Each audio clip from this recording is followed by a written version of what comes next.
What's up, guys? This is Easy Breezy, and we are back with part 2 with Arabella Hair. If you've seen part 1, you've seen how I molded and styled my wig on the mannequin.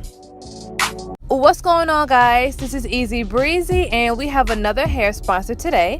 Thank you so much, Arabella Hair, for sending me this 20-inch straight lace front wig. I actually went ahead and put some violet highlights in it using African Violet by Adore.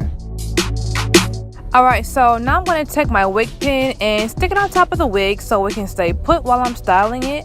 Y'all should definitely invest in some wig pins because I bought like 4 packs at one time at the beauty supply store and they are clutch. So now I'm going to take my tropical root setting foam, pump it over the top and comb it through.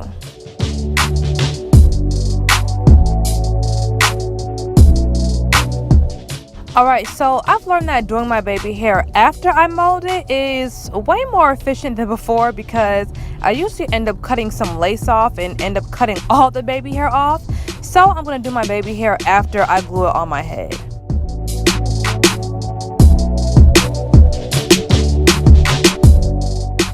Alright, now we can take this wrap off. Okay. The struggle is real.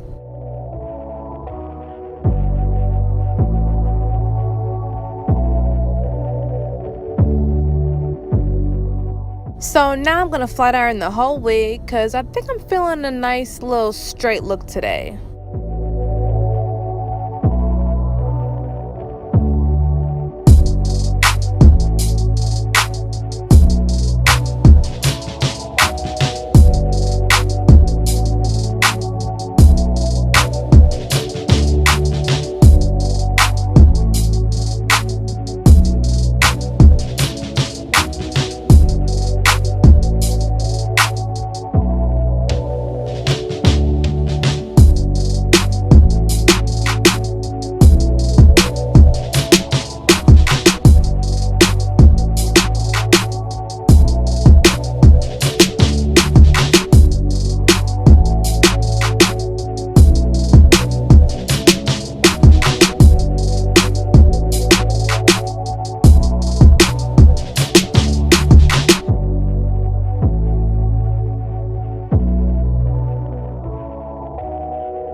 Alright you guys, so this is ready to install. Make sure you check out part 2 so you can see how I put it on.